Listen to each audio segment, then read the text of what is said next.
There are houses people enter once and never feel the same again. Some are cursed, some are watched. And some don't let you leave.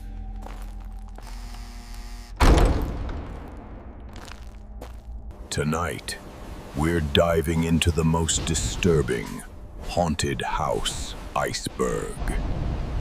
From famous haunted homes to places so dark they were erased. Real cases, real people, real fear.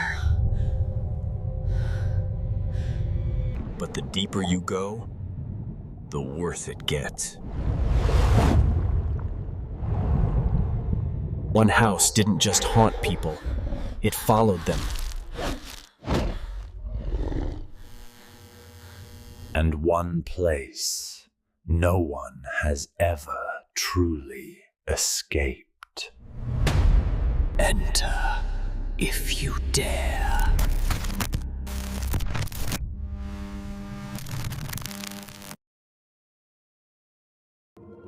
There are houses that people refuse to enter, not because they're abandoned, not because they're old, but because something inside doesn't want them there.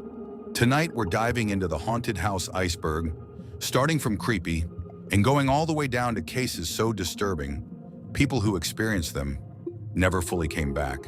And trust me, some of these places still exist. You've probably heard of haunted houses before. Footsteps in empty halls, doors creaking open, whispers in the dark. But what if I told you, some houses don't just feel haunted, they feel alive. This iceberg isn't about myths. It's about real locations, real reports, and real fear. Each level gets darker, more disturbing, more personal.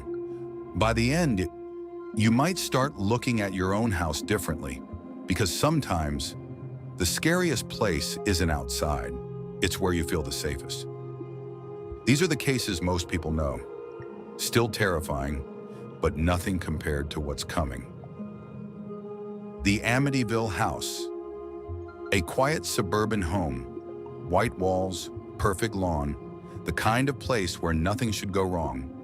But in 1974, a man named Ronald DeFeo Jr. murdered his entire family inside that house, one by one, in their beds. And here's the part that still unsettles people. No one heard the gunshots. A year later, a new family moved in, and within weeks, they fled, claiming they heard voices, felt watched, and woke up at exactly 3:15 a.m. every night, the same time the murders happened. But that's not even the disturbing part. Some visitors claim the house still gives off a feeling like you're being observed from inside. The Winchester Mystery House, a mansion that never stopped growing, room after room, stairs leading nowhere, doors opening into walls, built by Sarah Winchester, who believed she was haunted by the spirits of people killed by Winchester rifles. So she kept building, non-stop, for decades, as if construction itself was the only thing keeping something away. Imagine walking inside and realizing the house wasn't designed for people. It was designed to confuse something else. But this is just the surface, because in the next level, things stop being explainable and start becoming personal. Here, the stories get quieter, more psychological, less obvious, and that's what makes them worse. The Black Monk House, UK. A normal house, until a family moved in. At first it was small things, knocking sounds, objects shifting. Then came the scratching. Inside the walls, not outside, not animals. Inside, the daughter began experiencing something terrifying.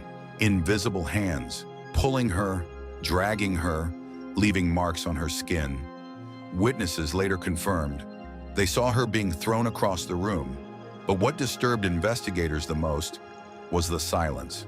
No wind, no footsteps, just movement, as if something was there, but refused to be seen. The Demon House, Indiana. A small home in a quiet neighborhood, but reports from inside were extreme. Children walking backwards up walls, voices speaking through them, doctors, social workers, even police officers witnessed things they couldn't explain. At one point, a child allegedly levitated in front of multiple witnesses. Think about that. Trained professionals watching something impossible and writing it down as real. Eventually, the house was demolished, but people say that wasn't to stop it, it was to contain the story. And this is where things get worse, because the next level isn't just about haunted houses, it's about houses that seem to target people. These aren't random hauntings anymore. These feel intentional. The Perron family house, the Conjuring case, a farmhouse in Rhode Island, a loving family, until the disturbances began. Whispers turned into screams. Cold spots turned into physical attacks. The mother became the focus. Bruises appearing, voices calling her name. And then, something tried to take control of her body. Investigators claim the house was tied to a spirit named Bathsheba. But here's the part that sticks with people. The entity didn't just haunt the house, it chose someone. Focused on them, watched them, waited. Imagine living somewhere where the fear isn't random, it's directed at you. The Smurl haunting. Another family, another house. But this time, it didn't stop. For years, they reported violent disturbances, attacks, scratches, even alleged assaults by an unseen entity. And here's what makes it disturbing. Neighbors heard things, guests experienced it, priests were called, and still, nothing stopped it. Because whatever was inside that house didn't care who believed. It just needed someone to stay. But what happened next in the iceberg is where reality starts to blur completely. Because these houses don't just haunt, they manipulate. At this level, people don't just feel fear, they start losing their grip on what's real. The Villisca Axe Murder House. A crime scene frozen in time. 8 people murdered. Blunt force trauma in a single night. The killer was never caught. Today, people visit the house. Some stay overnight, and many report the same thing. Voices, children crying, and something mimicking them. But here's the disturbing part. Some visitors claim they feel urges, dark ones, thoughts that don't feel like their own.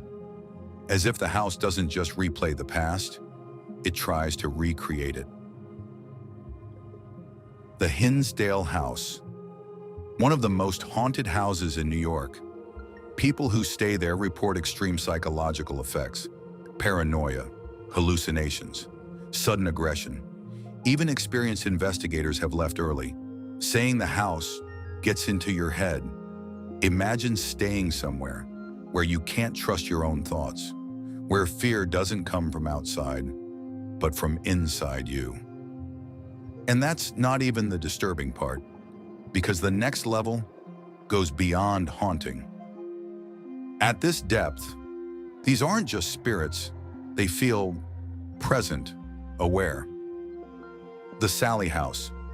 A small house in Kansas, but what happened inside still terrifies investigators. A man living there began experiencing scratches, deep ones, appearing suddenly, as if something invisible was attacking him. His personality changed.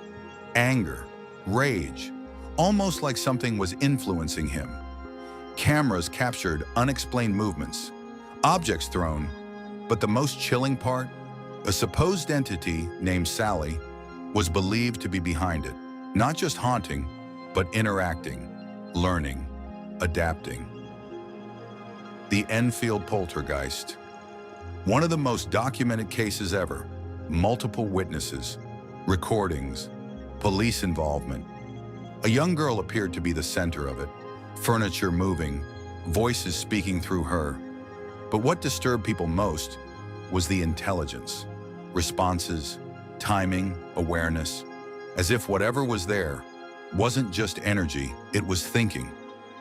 But this is where things get worse, because now we reach the bottom.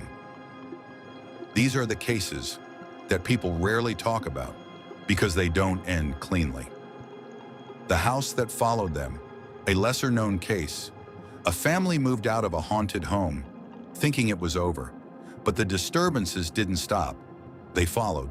New house, same sounds, same presence, same fear. Doors opening, footsteps at night, and something watching them sleep. That's when they realized it was never about the house. It was about them. The unnamed case. There are reports, rarely documented, stories shared quietly, about houses where people disappear. Not dramatically, not violently, just gone. No signs of struggle, no evidence, just absence. And the unsettling detail, in some cases, neighbors reported seeing lights on days after the person vanished, as if something was still inside. Slow down here, because this isn't just scary, it's wrong. The house no one talks about. There's a reason some locations never go public. No documentaries, no tours, no headlines. Because the people involved don't want attention. They want silence. One report describes a house where time felt inconsistent, clocks stopping, days feeling like hours, or hours feeling like days. People inside reported seeing the same figure, standing in different rooms at the same time, not moving, just watching. And then one day someone tried to leave. They walked out the front door and came back in, through the hallway, as if the house didn't let them go. Think about that. Not trapped physically, but spatially, reality bending, just enough to keep you inside. And no one could prove it, because no one stayed long enough, except those who didn't come back. So next time you walk into your home and hear a sound you can't explain, or feel like you're being watched, just remember, not every haunted house is abandoned. Some look normal, some feel safe, and some might already know you're there. If you made it this far, comment below. Would you spend one night in any of these houses? And if you want more stories like this, subscribe, because the deeper we go, the darker it gets.